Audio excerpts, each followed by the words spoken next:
Ya dale, si quieres apágame la cámara que no pillo donde... Ok, ahí está apagada su cámara. Ya, pues vamos a hablar ahora entonces de otras masas cervicales que la patología de glándulas salivales, que en realidad da pa una clase aparte. Eh, Primero recordarles cuáles son las glándulas salivales que estamos hablando, ¿cierto? La principal, la glándula parótida, ¿ya? La glándula parótida es la más grande, es la más importante en el punto de vista funcional y probablemente es una de las más delicadas de enfrentar por lo que vamos a ir viendo. Eh, es una lesión, ¿cierto?, que está sobre el masétero, sobre el espacio parafaringio, tiene diversas ramificaciones, ¿cierto? Tiene el conducto de Stenol que drena la saliva atravesando el músculo buccinador hacia la boca a nivel del segundo molar superior, ¿ya? Y el punto crítico de la parótida es el nervio facial que sale del agujero estilomastoideo, ¿cierto? Hace un recorrido corto como tronco, entra a la parótida y dentro de la parótida se divide en sus ramas, ¿ya? Esta pasada del nervio facial nos hace a nosotros dividir artificialmente la glándula en un lóbulo superficial y un lóbulo profundo. ¿Por qué digo artificialmente? Porque no es que tenga dos lóbulos que se reúnen y drenan al agujero. Es una sola glándula que nosotros la partimos por la mitad por el nervio facial para su enfrentamiento. Eh, y la más pequeña, ¿cierto? Que es la glándula submaxilar, la glándula sublingual y las glándulas salivales menores. Ya la glándula submaxilar, que como su nombre lo dice, está debajo de la mandíbula, ¿cierto? El maxilar inferior, drena a través del conducto de Wharton y tiene relación anatómica estrecha con arterias, venas, nervios, músculos, ¿cierto? En el espacio submaxilar. La glándula sublingual, que está en el piso de boca, es más pequeña y tiene conductos de drenaje directo al piso de boca, que son los conductos de Rivinus. Y las glándulas salivales menores, que en el fondo son pequeños grupos de ganglios que están, de ganglios, digo, de tejido glandular que produce saliva, que están dispersos en la mucosa, en la boca, en el paladar, pero también en los senos paranasales, también en la laringe, en el fondo, son parte de la mucosa respiratoria, ¿ya? Y van a producir saliva con distintas características, ¿cierto? La glándula parótida va a producir una saliva que es mucho más fluida, ¿cierto? Más serosa, es rica en enzimas, ¿cierto? Y participa en la lisis de alimentos, eh, y por lo tanto participa mucho en la preparación del bolo alimentario, para la dilución del alimento para los sabores, ¿cierto? Y la lisis enzimática. La glándula submandibular va a tener una secreción mixta, principalmente para lubricación y digestión basal, ¿ya? Mixta se refiere que puede ser entre seroso y mucoso, ¿ya? Eso se da por la viscosidad. Y las glándulas sublinguales y las glándulas salivales menores más bien dan un predominio mucoso, un poquito más viscoso, y ayudan a la lubricación, a la protección del esmalte dental, ¿cierto? Con la mucina, la viscoelasticidad que nos aporta. Eh, y como la saliva tiene funciones, ¿cierto? La falta de saliva, que es la serostomía, eh, puede asociarse a algunas alteraciones a nivel oral, ¿cierto? Destrucción dental, presencia de hongos, dificultad para tragar por la menor hidratación, ¿cierto? Del bolo alimentario y eso nosotros lo vemos en pacientes que tengan ciertas condiciones que vamos a ir viendo, ¿cierto? O pacientes que han recibido, por ejemplo, radioterapia que disminuye el compromiso de salival, el uso de algunos medicamentos, ¿cierto? Pueden presentar ciertas alteraciones.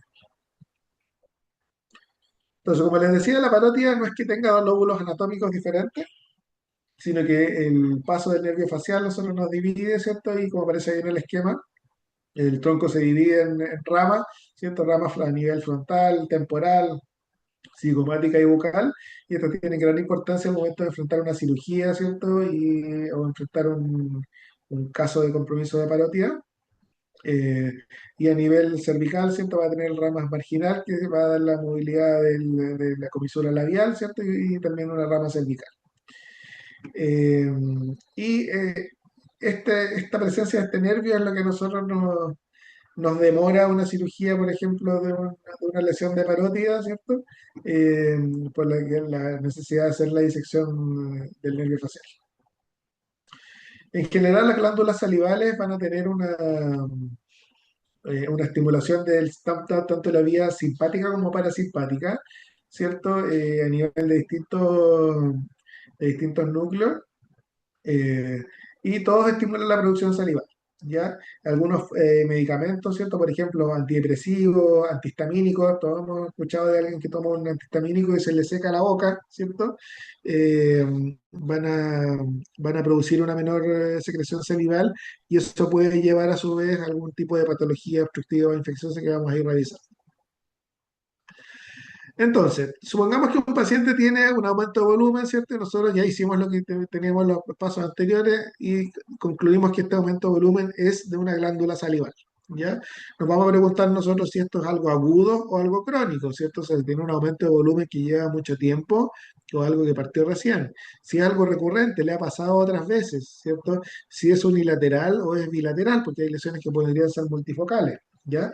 Si presenta el malestar o el aumento de tamaño, alguna relación con la alimentación, ¿cierto? O sea, por ejemplo, si alguien va a comerse una ensalada o ve un limón o ve comida y le duele, ¿cierto? Se llama como cólico salival y eso te puede hacer pensar en ciertas cosas. Y el uso de algunos medicamentos, antidepresivos tricíclicos, de algunos diuréticos, pudieran provocar alteraciones a nivel de las glándulas salivales. Vamos a inspeccionar al paciente viendo si a nivel cutáneo hay alguna asimetría, algún eritema, ¿cierto? Vamos a palpar al paciente buscando induración, buscando aumento de consistencia, ver si hay dolor a la palpación y siempre evaluar la función del nervio facial en lesiones de parótida. Y la otra cosa que vamos a hacer al enfrentar a un paciente con alguna enfermedad de glándula salival, tenemos que verificar los orificios de los conductos. O sea, al paciente le abrimos la boca, nos ponemos unos guantecitos, ¿cierto? Y vamos a ver, nosotros a nivel del segundo molar superior, el esternón, vamos a ver a nivel bajo de la lengua, ¿cierto? La carúncula del drenaje de la glándula submaxilar, y nosotros podemos ordeñar la glándula. ¿Cómo hacemos eso? Con una mano por fuera, apretamos, ¿cierto? A nivel de parótida y vemos por dentro con la otra mano, con un bajalengua o con el dedo, ¿cierto? Con un guantecito, ver si sale saliva clara, si sale saliva turbia, si sale pus, ¿cierto? Eso ya nos va a orientar al diagnóstico. Y la otra cosa que se puede hacer es la palpación bimanual, especialmente para la glándula submandibular, también con una mano por debajo, un dedo por debajo de la lengua, ¿cierto? Y la otra mano rodeando por el borde inferior de la mandíbula y nosotros así podemos palpar la glándula, palpar adenopatía, mentalmente palpar la presencia de algún cálculo, ¿cierto? Y nos va a orientar bastante en lo que estamos haciendo antes de tener las imágenes. Respecto a los estudios, digamos, complementarios, se puede utilizar una radiografía simple, esto es como ya un poquito de la historia de la medicina, porque te puede identificar ciertas lesiones radiopacas o calcificadas, ya lo sé, cuando ya tienes cálculo evidente. Principalmente esto sirve para cálculos de la glándula submaxilar, que son más bien radiopacos, ¿cierto? Pero hay lesiones también que son radiolúcidas y por lo tanto ahí la radiografía puede que no nos muestre nada, una radiografía simple. La ecografía también es muy importante para detectar algunos cálculos pequeños, ¿cierto? Y ver el aumento de tamaño de la glándula, ver si hay alguna abscedación, diferenciar lesiones sólidas de lesiones quísticas, ¿cierto? La ecografía en estos casos es muy, muy útil. En caso de lesiones ya más grandes, más agresivas, lesiones con sospecha de abscedación, eh, un escáner habitualmente con contraste.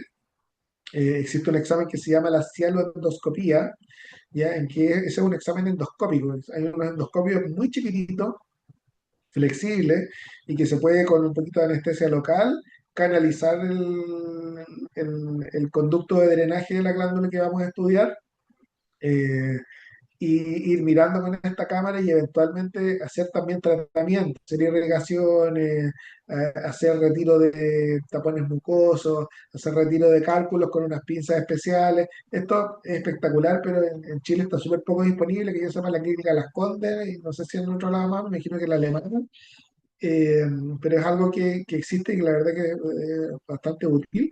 Y un estudio también que se puede hacer, que también antes se hacía más, ahora está un poquito en abandono, es difícil de encontrar, que se llama cialografía. Se inyecta un medio de contraste a través del mismo conducto de drenaje y se va tomando radiografía, ¿ya? Y esta cialografía nos va a dar, nos va a mostrar cómo es el árbol del drenaje salival y eventualmente si es que hay lesiones, como por ejemplo algún tapón mucoso, la cialografía pudiera destapar ese tapón mucoso y aliviar. ¿Ya? Esto tiene utilidad principalmente en, en las cuadros de celadinitis recurrente infantil. Entonces, eh, tenemos una cialodenitis, estamos pensando que tiene un origen inflamatorio infeccioso, el paciente va a llegar con dolor, va a llegar con aumento de tamaño, vamos a llegar con esta inflamación aguda, ¿cierto? Y nosotros vamos a tener que diferenciar si es una lesión de origen bacteriano, ¿cierto? O una lesión de origen viral. La lesión de origen bacteriano se da principalmente en las glándulas parótidas, 20% pueden ser bilaterales, y se va a dar principalmente en pacientes que tengan un factor predisponente para el flujo retrógrado de saliva con contenido oral que tiene bacterias, ¿cierto? Entonces vamos a tener un paciente que está deshidratado, por ejemplo, un paciente que tenga una mala higiene bucal, un paciente que ha estado intubado, un paciente que tiene un cálculo, que tiene una estenosis del drenaje, entonces ese paciente por ejemplo, que come algo y se le infla y después se le desinfla, ¿cierto? Una paciente que probablemente va a tener estenosis o litiasis del, del drenaje de la glándula. Y aquí vamos a tener presencia de Staphylococcus aureus y también algunas bacterias orales o respiratorias. El paciente va a presentar trismo, ¿cierto? Puede presentar fiebre, puede presentar drenaje purulento al exprimir la glándula y buscamos, ¿cierto?, hacer cita de drenaje en la boca. Se puede tomar la ecografía para descartar si hay alguna colección, ver si hay litiasis. Ahí es mejor no realizar la ecografía cuando está el paciente en agudo, ¿cierto? Porque le vamos a devolver bacterias hacia la glándula. Y ese paciente va a necesitar antibióticos, ¿cierto? De amplio espectro, hidratación. Al hidratar al paciente, la misma saliva va limpiando. ¿Cierto? Y cialagogas, que son medicamentos que ayuden a aumentar el flujo de saliva. Eh, Muy importante conocer la etiología viral, ¿cierto? Que es la parotiditis viral, y la típica es el paramyxoviridad, que es la papera,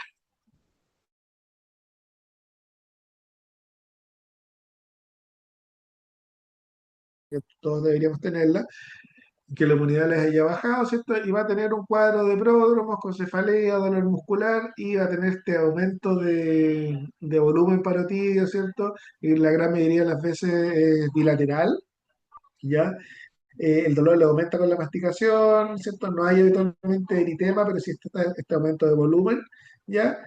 Y eso es la parotiditis epidémica. También se puede dar en forma esporádica por la presencia de otros virus, como virus Epstein-Barr o virus para influenza, ¿ya? Entonces, el viral va a tener contagio aéreo, va a tener un periodo de incubación de un par de semanas, y después de la viremia va a haber invasión glandular, especialmente en la parótida, pero también puede comprometer el páncreas, las gónadas y el sistema nervioso central, y puede dar complicaciones. La parotiditis viral, ¿cierto? Un 4% puede desencadenar una hipoacusia sensorio-neural que puede ser severa o profunda, y un 20 a 30% puede presentar orquitis. Entonces, lo que decían como las abuelitas, ¿cierto? De que puede quedar estéril, efectivamente es cierto, ¿ya? Eh, y la diferencia de la bacteriana es que va a ser habitualmente unilateral, ¿cierto? Con dolor más que la parotiditis, con más fiebre y con esta salida de pus al exprimir. ¿Ya? Y que va a ser un paciente eh, que va a tener algún gatillante o algún factor eh, que esté generando obstrucción o flujo retrógrado. ¿Ya? Se dice que la parotiditis viral eleva más la milasa que la bacteriana por el compromiso inflamatorio que presenta la glándula. Específicamente la cialolitasis, ¿cierto? En la glándula submaxilar, que es la más frecuente que se produzca cialolitiasis, la mayoría son radiopacos, por eso es que sirve la radiología en estos casos. Y el tratamiento de la cianolitiasis, una vez que nosotros la identificamos, nosotros se la podemos identificar con palpación. Entonces, la palpación bimanual, puedes tocar una piedrecita en el recorrido del conducto, ¿cierto? El cuartil se puede palpar, ¿cierto? Cuando está inflamado. Eh, y se puede hacer una remoción del cálculo, o sea, simplemente sacar el cálculo o sacar la glándula completa con conducto y todo.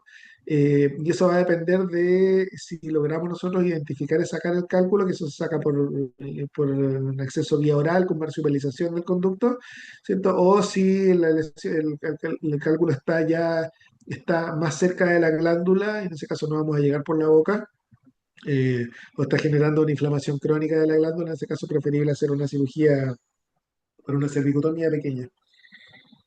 Eh, ¿Por qué la glándula submaxilar o submandibular, que es lo mismo, va a presentar más enfermedad litiásica? Porque tiene un conducto largo, porque el drenaje es contra la gravedad. O sea, la glándula está más baja que la boca, la saliva tiene que subir, ¿ya? Tiene un diferente pH y tiene mayor cantidad de calcio que puede hacer que forme cálculo, ¿ya? Y eso entonces va a generar estos cálculos que habitualmente son irregulares, ¿cierto? Y que obstruyen. Entonces, ¿cómo vamos a manejar la cianolitiasis? Primero manejo conservador en general, cálculos pequeños los podrían eliminar, ¿cierto? Cuando está recién empezando, tomar harto líquido, se pueden aplicar calor, se pueden hacer masajes ayudando al drenaje en el sentido del flujo de la saliva, estimular la producción de saliva con jugo de limón, sabiendo que nos puede molestar si hay algún grado de inflamación glandular. Si hay edema o sospecha de que puede haber infección, se puede usar algún tipo de antibiótico, ¿cierto? Para que de amplio espectro, ¿cierto? Para evitar la infección retrógrada.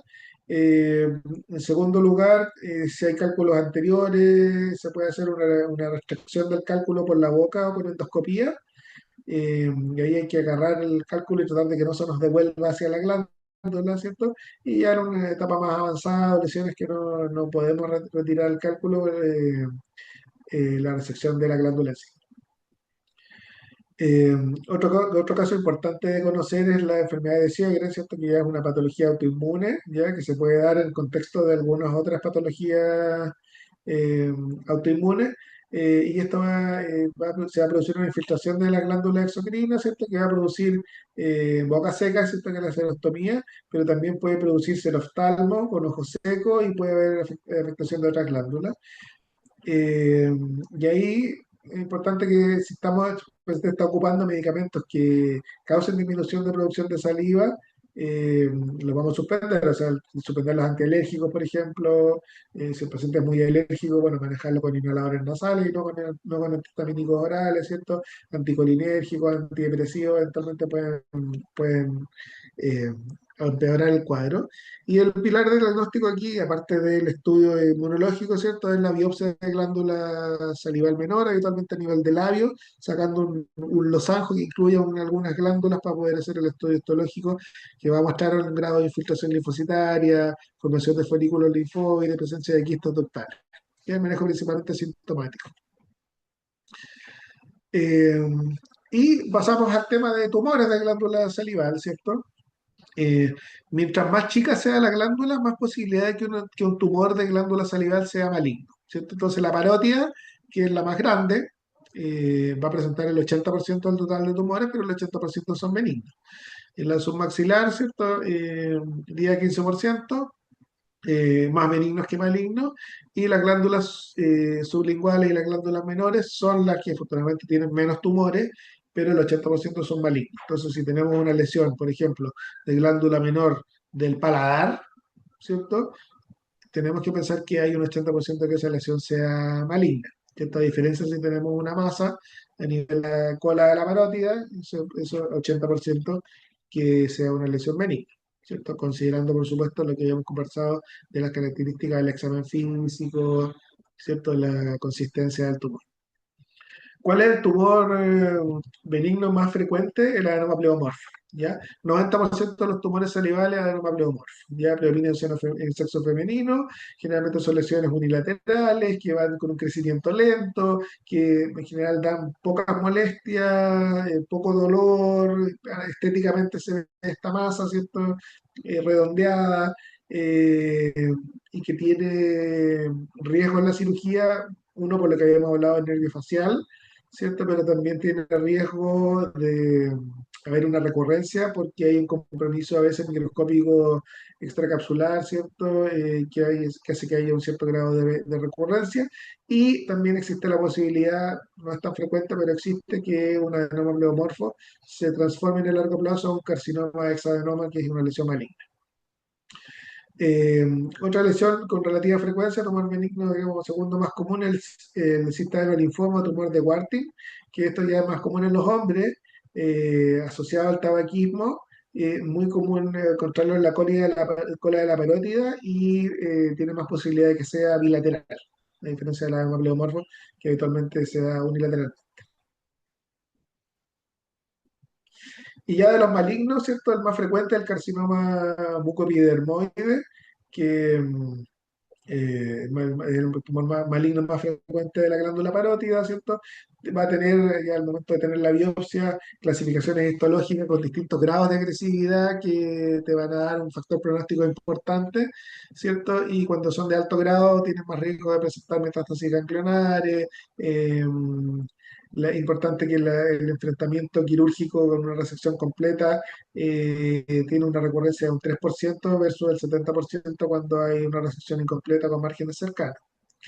Y el otro que es importante conocer es el carcinoma adenoide quístico, que es un tipo de cilindroma, ya que se da más frecuentemente en la submaxilar, igual en hombres y mujeres, en pacientes habitualmente de edad media, alrededor de los 45 años. Lamentablemente este tumor tiene un comportamiento más agresivo, tiene invasión perineural, no tiene mucha diseminación linfática, pero puede tener tendencia a diseminación hematógena o también a nivel del nervio y puede dar metástasis pulmonares incluso sin tener metástasis a nivel ganglionar cervical. ¿Ya? Y además, el seguimiento de los pacientes con carcinoma adenoide quístico, a diferencia de la gran mayoría de los otros tumores, que uno hace un seguimiento oncológico por 5 años, el adenoide quístico hasta 15 años puede presentar aparición de lesiones. Entonces, ¿en qué caso una lesión de parótida para nosotros nos va a dar un signo de alarma cuando hay parálisis facial? O sea, una lesión benigna, muy difícil que dé parálisis facial. Entonces, a ti te habla eso de compromiso de infiltración directa del nervio.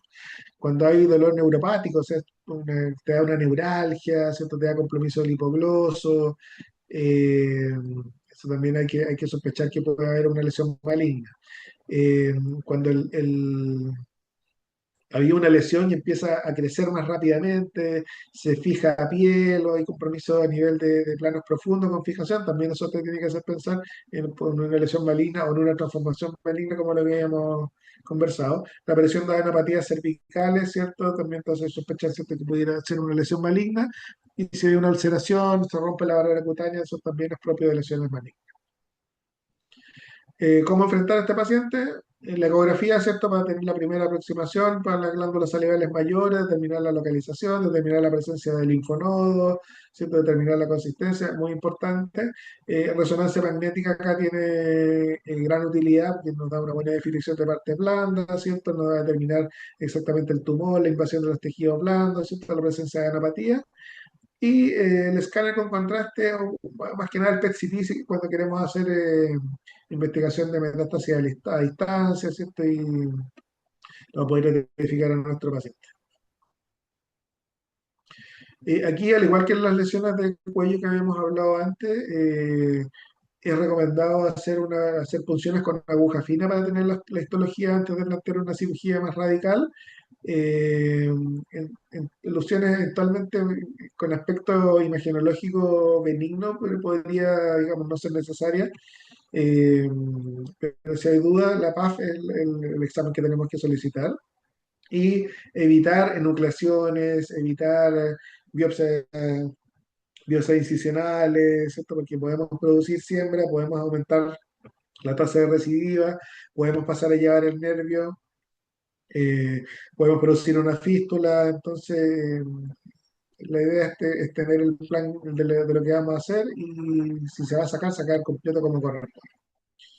Específicamente en la parótida, ¿cierto? Se hace un abordaje bien amplio, o sea, las incisiones de parótida no son incisiones pequeñas porque necesitamos tener acceso a las estructuras vasculares, a las estructuras nerviosas y a la ubicación del nervio facial, ¿cierto? Que se puede ubicar desde su origen, o sea, tú puedes ir hacia hacia la apófisis estiloide y ubicar el tronco del facial, ¿cierto?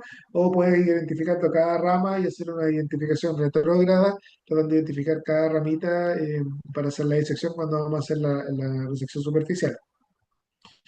Cuando hay lesiones del lóbulo profundo, hay lesiones de mayor agresividad, la cirugía debe ser la paroidectomía total y se puede preservar el nervio cuando se puede, digamos, separar de la lesión y solamente sacrificarlo cuando hay una infiltración tumoral directa maligna, demostrada clínicamente o intraoperatoriamente. Y en lesiones malignas, ¿cierto? Asociar vaciamiento ganglionar de los grupos ganglionares asociados. Eventualmente uno, 2 y 3 para este tipo de lesiones. En la glándula submaxilar, ¿cierto? Habitualmente si hay sospecha oncológica es una cirugía un poquito más agresiva, con resección completa de la glándula con su cápsula, respetándola, intentando sacarla completa, solamente sacar las lesiones, las estructuras nerviosas vecinas si hay infiltración tumoral directa. Eh,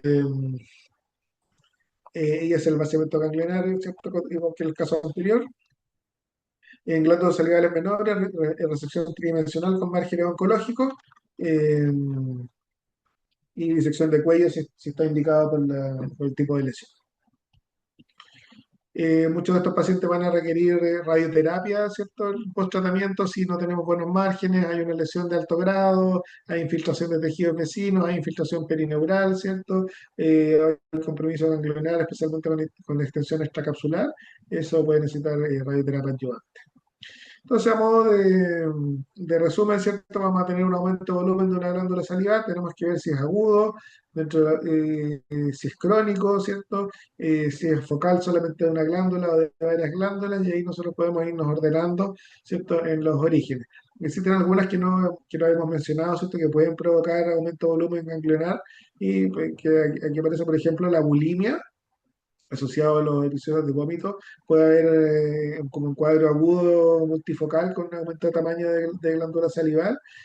Pacientes que han sido sometidos a terapias con yodo 131 o medios de contraste, yodado, también pueden eventualmente presentar una inflamación multifocal a nivel de glándulas salivales. ¿Cierto? Y en lesiones crónicas neoplasias, pueden haber quistes, el síndrome de Sjögren también puede producir cuadros como inflamatorios, ¿cierto? Y también algunas enfermedades metabólicas también.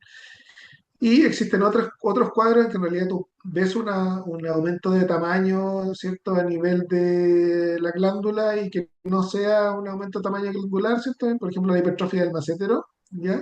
Que hace con un aumento de volumen a nivel del área parotidia y en realidad no es de la parotidia, y la presencia de adenopatías reactivas o lesiones de quiste branquial, y ahí las imágenes, aparte de la clínica, nos ayudan mucho a identificar.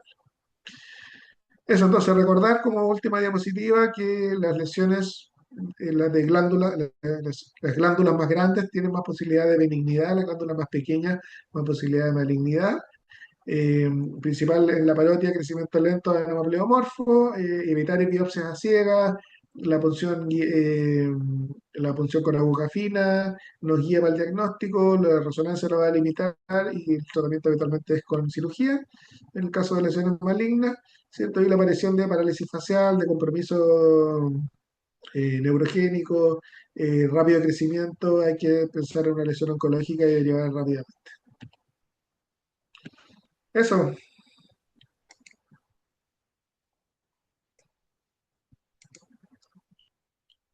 Eso es duro el tema que tocó. Sí, pero tiene harto aplauso en el chat. Ya. Eso, Em, dudas, aprovechen.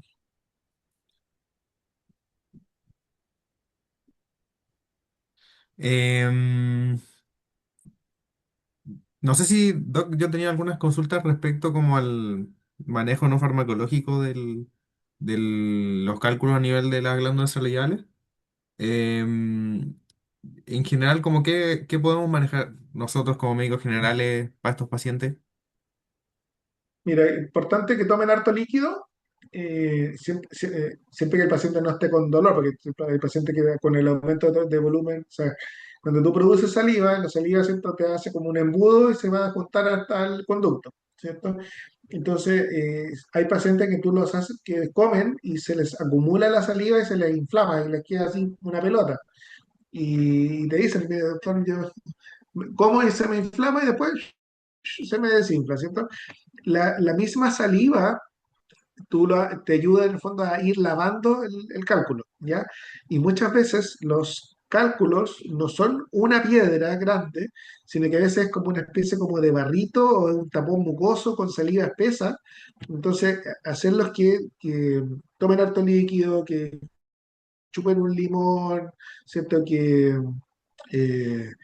Eh, que se hagan masajes te puede ayudar a drenar y limpiar eso espontáneamente. Y la verdad que en muchos pacientes resulta, ¿ya?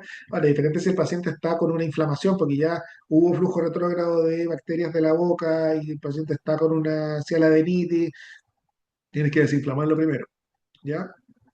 Eh, y sobre todo en el externo no es tan común la presencia de cálculo, pero uno los puede palpar. Eventualmente indicar hacer masaje intentando como drenar hacia adentro. Normalmente cuando hay cálculo, si tú tocas un esteno en un paciente sano, tú sabes que está ahí porque está el punto de drenaje, ¿cierto? Pero el conducto en sí no se toca tan grande. Pero los pacientes que están con inflamación y que están con una litiasis, tú puedes proximar al cálculo hacia la glándula, se toca dilatado, tú lo tocas así como una manguera, literalmente una manguera, ¿ya? Entonces ahí hacerse masajes drenando hacia afuera te puede ayudar a drenar. Ahora, si el cálculo es muy grande, la papila está estenótica, el cosito probablemente no va a responder y ahí es mejor hacer un drenaje, digamos, directamente y ahí ya es mejor mandarlo a la especialidad, ¿ya? Pero en domicilio antiinflamatorio, tomar harto líquido, chupar limón, ¿cierto? El uso de cialagos, de lo que se describe. Ya, perfecto. Mm, no tenemos otra pregunta en el chat. Em,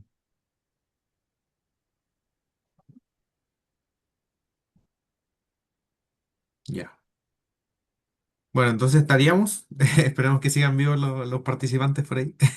Le agradecemos la muy buena exposición al doctor Carrasco. Muchas gracias por su disposición, tanto para hacer la clase, sino para acompañarnos el día sábado en el taller. Eso, así que muchas gracias. Lo contactaremos posteriormente para el tema de los certificados y las preguntitas de la jornada. Y Ya, le pues súper. agradecen por el chat también. Y ojalá que le haya servido que acordarse los mensajes ahí, eh, saber reconocer sobre todo qué estamos enfrentando, porque muchas cosas no necesitan derivación, ¿ya?